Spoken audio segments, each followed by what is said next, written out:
وما أرسلناك إلا رحمة للعالمين. Wallahu ta'ala alam. Kemudian hal-hal yang tidak membatalkan puasa, yang pertama yaitu masuk pagi hari dalam keadaan junub. Maka barang siapa yang tidur ketika puasa kemudian mimpi basah, maka puasanya tidak batal. Bahkan hendaknya dia meneruskan puasanya berdasarkan kesepakatan ulama. Demikian pula barang siapa yang mimpi basah pada malam harinya kemudian ketika bangun pagi masih dalam keadaan junub dia dan tidak puasa, maka puasanya tetap sah. Sekalipun dia tidak mandi kecuali setelah fajar, artinya setelah adzan dia baru mandi, itu puasanya tetap sah. Hal ini berdasarkan hadis dari Aisyah radhiyallahu anha dan Ummu Salamah radhiyallahu anha, maaf. Karena Rasulullah SAW la yusbihu junuban min jima'in ghairi ihtilamin di Ramadan summa yasum. Rasulullah SAW pernah masuki fajar pada bulan Ramadan dalam keadaan junub sehabis berhubungan badan dengan istrinya bukan karena mimpi, kemudian beliau berpuasa. Jadi setelah menggauli istrinya beliau masih junub, ya kemudian adzan, ya, baru kemudian beliau mandi, ya, beliau masih dalam kondisi berpuasa. Demikian pula masuk ke dalam bab ini wanita haid dan nifas apabila darah mereka berhenti dan melihat sudah suci sebelum fajar, maka hendaknya ikut berpuasa bersama manusia pada hari itu sekalipun belum mandi kecuali setelah terbitnya fajar. Sebab ketika itu dia sudah menjadi orang yang wajib puasa. Kemudian yang kedua, berciuman dan berpelukan bagi suami istri jika aman dari keluarnya air mani maka tidak membatalkan puasa. Boleh bagi suami istri berpelukan dan berciuman pada siang hari bulan Ramadan jika dirinya mampu menahan syahwat hingga terjaga dari keluarnya air mani dan tidak terjatuh dalam perbuatan haram berupa hubungan suami istri. Maka dasarnya adalah hadis dari Aisyah radhiyallahu anha, dia berkata, karena Rasulullah SAW yuqabbilu wa huwa shaim, bahwasanya Nabi SAW mencium dan beliau puasa. Wa yubashiru wa huwa shaim, dan beliau memeluk wa huwa shaim, dan beliau puasa. Walakinna amlakukum li irbihi, dan beliau adalah orang yang paling mampu menahan syahwatnya. Kemudian Syekh Utsaimin pun berkata, ciuman terbagi menjadi tiga. Yang pertama, ciuman yang tidak diiringi dengan syahwat seperti ciuman seorang bapak kepada anak-anak yang kecil-kecil, maka hal ini boleh, tidak ada pengaruh dan hukumnya bagi orang yang berpuasa. Kemudian yang kedua, ciuman yang dapat membangkitkan syahwat akan tapi dirinya merasa aman dari keluarnya air mani, maka menurut madhab Hanabilah ciuman seperti ini dibenci, akan tapi yang benar adalah boleh, tidak dibenci. Kemudian yang ketiga, ciuman yang dikhawatirkan keluarnya air mani, maka jenis ciuman ini tidak boleh, haram dilakukan jika berprasangka kuat yang menyatakan bahwasanya air maninya akan keluar jika berciuman. Maka seperti seorang pemuda yang kuat syahwatnya dan sangat cinta kepada istrinya, maka orang-orang seperti ini sebaiknya menghindari ciuman gitu. Maka kemudian yang ketiga yang tidak membatalkan puasa yaitu mandi, mendingin badan dan berenang, termasuk di dalamnya adalah tidur di tempat-tempat yang dingin, ber-AC dan seterusnya.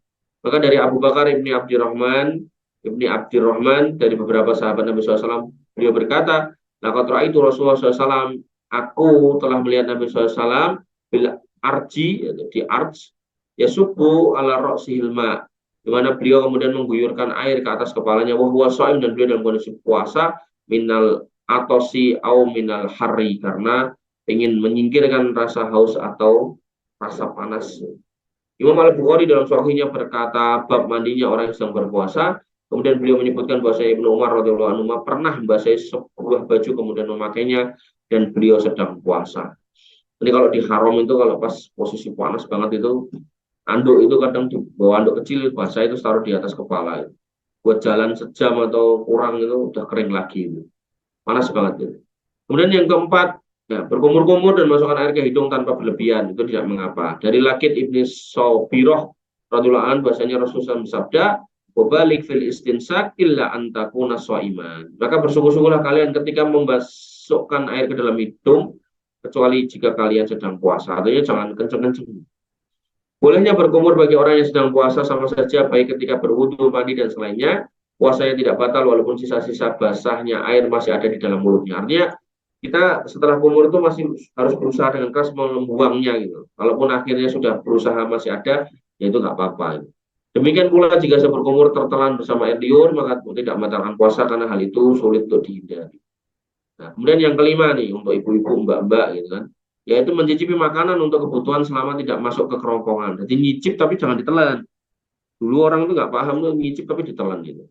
Ibnu Abbas radhiyallahu anhu berkata, la ba'sa ayyadzuqal khalla, ya enggak apa-apa mencicipi al khalla, yaitu cuka, au syai'a, atau sesuatu malam yadkhul halqahu wa huwa shaim, selama tidak masuk ke tenggorokan sedangkan dalam kondisi puasa. Syekhul Islam Ibnu Taimiyah berkata mencicipi makanan bisa jadi dibenci bila tidak ada kebutuhan. Nah, kamu udah beli gitu kan, udah bawa pulang masih mau cicipin, itu kan nggak ada kebutuhan gitu. Nah, yang ada kebutuhan gimana ya, masak gitu. Untuk memastikan jangan sampai keasinan, jangan sampai ke kemanisan gitu kan. Nah, itu boleh. Tapi kalau kamu udah beli, misal kamu beli apa nih, ayam goreng udah jadi gitu, nyicip kan nggak perlu gitu, karena kita kan nggak masak. Maka tetapi tidak membatalkan puasa. Adapun jika ada kebutuhan, maka ibaratnya seperti orang berkumur-kumur. Jadi nggak apa-apa. Kemudian yang keenam, berbekam bagi yang tidak khawatir lemah. Bekam adalah mengeluarkan darah kotor dari tubuh dengan menorehkan silet atau sejenisnya pada titik tertentu di badan. Jadi hakikat bekam itu sebenarnya yang ini gitu. Jadi dikeluarkan darah terus disilet gitu. Jadi keluarnya banyak. Dan ini lebih condong cocok ke arah fasdu daripada bekam ya. Daripada apa yang sekarang ini yang pakai kop itu. Maka berbekam termasuk pengobatan nabawi yang ampuh dan mujarab. Akan tetapi apakah hal ini diperbolehkan bagi orang yang berpuasa? Maka sahabat yang mulia Ibnu Abbas radhiyallahu anhu berkata, ihtajama Nabi SAW wa huwa shaim. Nabi SAW pernah berbekam sewaktu berpuasa. Hadis ini adalah dalil yang sangat jelas akan bolehnya berbekam bagi orang yang sedang puasa.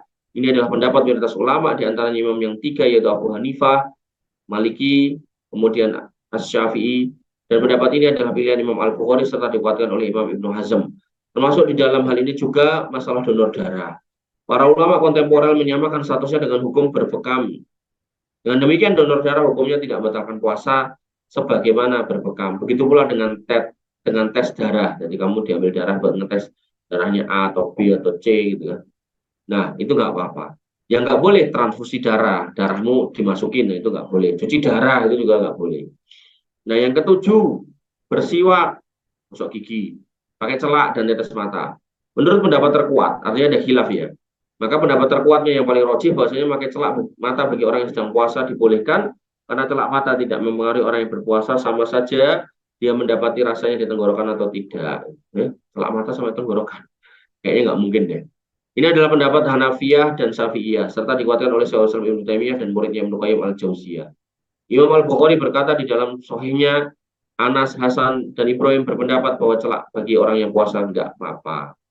Adapun obat tetes mata, kebanyakan ulama mengatakan bahwa penggunaan tetes mata tidak membatalkan puasa, ya karena enggak sampai ke tenggorokan, mata enggak ada hubungannya sama tenggorokan.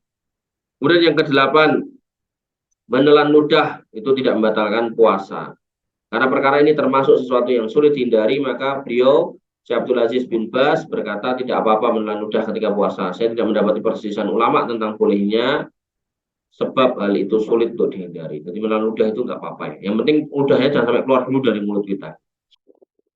Baik, ini yang bisa kita sampaikan atau kita diskusikan. Kurang lebihnya saya mohon maaf. Saya cukupkan, saya rasa sampai di sini.